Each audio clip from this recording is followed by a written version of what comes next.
लोकसभा चुनाव 2024 के नतीजे सामने आ रहे हैं। चुनावी रुझानों में बीजेपी को पूर्ण बहुमत मिलता नहीं दिख रहा है। हालांकि एनडीए के घटक दलों के साथ एक बार फिर केंद्र में एनडीए गठबंधन की सरकार बनने जा रही है। तीसरी बार पीएम मोदी प्रधानमंत्री बनने जा रहे हैं और फिर से नरेंद्र मोदी के प्रधानमंत्री बनने का दुख सबसे ज्यादा अरविंद केजरीवाल की पार्टी आप को है, क्योंकि फिर से पीएम मोदी के पीएम बनने से अरविंद केजरीवाल के खिलाफ जांच तो जारी रहेगी, साथ ही आम आदमी पार्टी के लिए दिल्ली में सत्ता बचाना भी मुश्किल हो सकता है।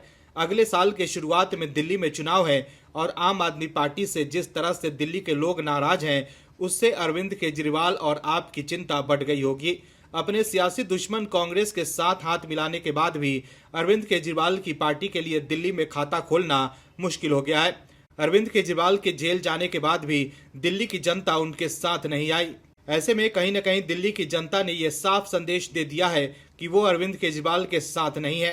अरविंद केजरीवाल की आम आदमी पार्टी ने जिस तरह से प्रपंच रचा था और आप ये दिखाने की कोशिश कर रही थी कि दिल्ली के लोग जेल का जवाब वोट से देंगे, लेकिन दिल्ली के लोगों ने अपने वोट के जरिए अरविंद केजरीवाल से कह दिया है कि अब उन्हें कुर्सी छोड़ देनी चाहिए।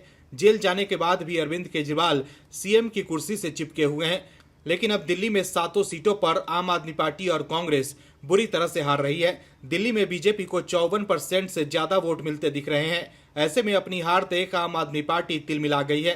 लोकसभा चुनाव के परिणामों को लेकर धीरे धीरे तस्वीर साफ होती जा रही है। रुझानों में एनडीए को बढ़त बनी हुई है। बीजेपी 243 सीटों तो वहीं एनडीए 297 सीटों पर आगे चल रही है। वहीं इंडी गठबंधन 230 सीटों पर बढ़त बनाए हुए है। परिणाम आने के बाद से ही अब सियासी हलचल भी तेज हो गई है। रुझानों के बीच नीतीश कुमार और चंद्रबाबू नायडू को लेकर देश की सियासत में खूब चर्चा हो रही है। ऐसे में आम आदमी पार्टी का बयान भी सामने आया है। आप नेता गोपाल राय ने कहा है कि टीडीपी के चंद्रबाबू नायडू और जेडीयू के नीतीश कुमार सही फैसला लेंगे। देश की जनता चंद्रबाबू नायडू और नीतीश कुमार से उम्मीद कर रही है कि वो सही समय पर सही फैसला लेंगे। देश में तानाशाही को खत्म करके और लोगों की बेरोजगारी और महंगाई की समस्या को दूर करने के लिए लोकतांत्रिक सरकार बनाएंगे। तो देखा आपने कैसे आम आदमी पार्टी के नेता सपने देख रहे हैं कि कैसे भी करके इंडी गठबंधन की सरकार बन जाए और उनके नेता अरविंद केजरीवाल पर ईडी की कार्रवाई रुक जाए। लेकिन नीतीश कुमार की पार्टी कह चुकी है कि वो एनडीए में है और एनडीए में ही रहेंगे। वहीं दिल्ली की 7 सीटों पर बात करें तो आम आदमी पार्टी ने कांग्रेस के साथ मिलकर चुनाव लड़ा। 4 सीटों पर आम आदमी पार्टी और 3 सीटों पर कांग्रेस के प्रत्याशी थे, लेकिन फिर भी दिल्ली में गठबंधन कोई कमाल नहीं कर सका। 7 सीटों पर फिर से बीजेपी जीतती दिख रही है।